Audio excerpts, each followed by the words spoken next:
Next آیت، آگے آیت ہے الذین اذا اصابتہم مصیبہ،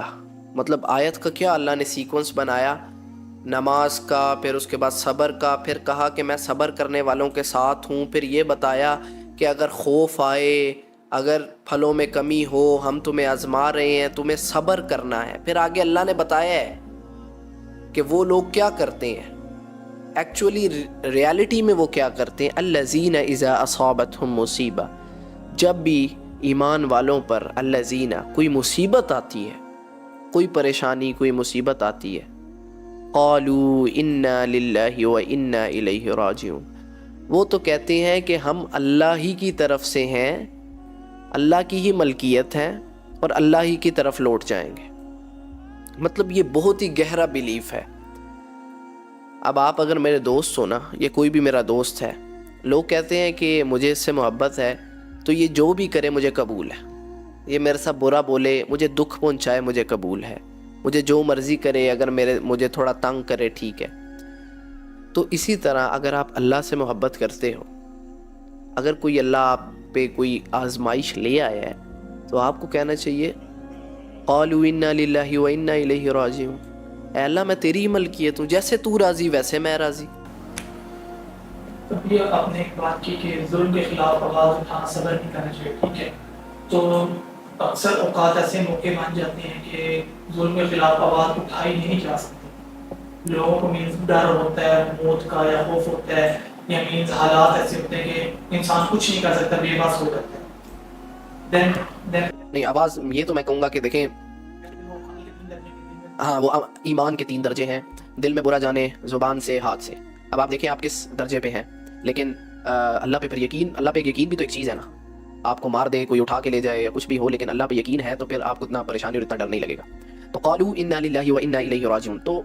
اللہ نے اگر آپ کو جو ہے کوئی مصیبت اللہ لے آیا یا کوئی آزمائش آ گئی ہے تو اللہ جیسے تو راضی ویسے میں راضی، میں نے تو لوٹ جانا ہے، 40 50 60 سال کی زندگی گزارنی ہے اور ہمیشہ کی زندگی تو میری تیرے پاس ہی ہے۔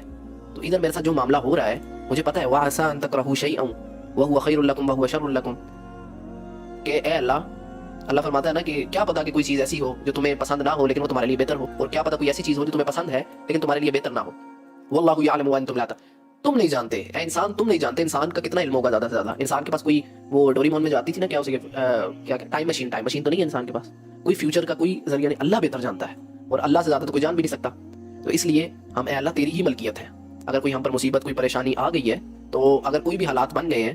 تو اے اللہ سب سے پہلے تو میرے گناہوں کا اگر قصور ہے تو اے اللہ مجھے معاف فرما اور مجھے اس مصیبت سے نکال، یا اللہ اگر میری آزمائش ہے کوئی، کیونکہ اب حدیث میں یہ بھی ملتا ہے کہ جب اللہ تعالیٰ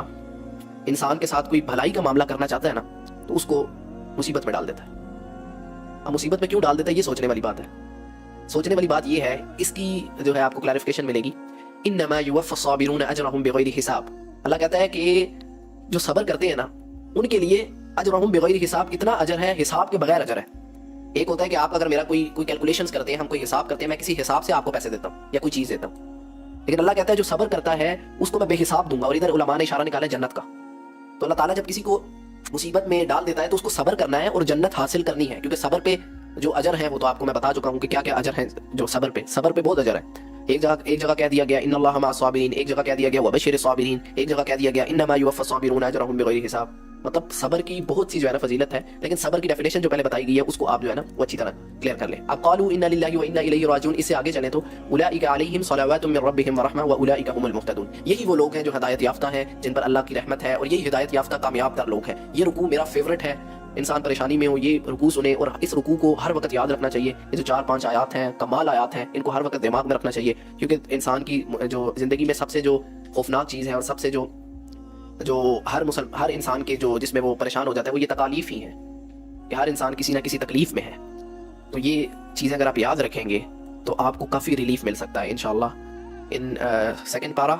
سیقول السفہاء سیکنڈ پیج، یا ایھا الذین آمنوا استعینوا بالصبر والصلاۃ سے لے کے اولئک علیہم صلوات من ربہم ورحمہ واولئک هم المہتدون، کمال آیات ہیں۔ ان پہ تھوڑی سی ایکسپلینیشن ان کی خود پڑھیے گا تو انشاءاللہ آپ کو اور مزہ آئے گا، ان کو یاد کیجیے گا، ان کا ترجمہ، ان کی جو ایکسپلینیشن ہے اس کو اپنے دماغ میں فٹ کیجیے گا۔ صبر کی ڈیفینیشن آپ کو پتہ ہونی چاہیے۔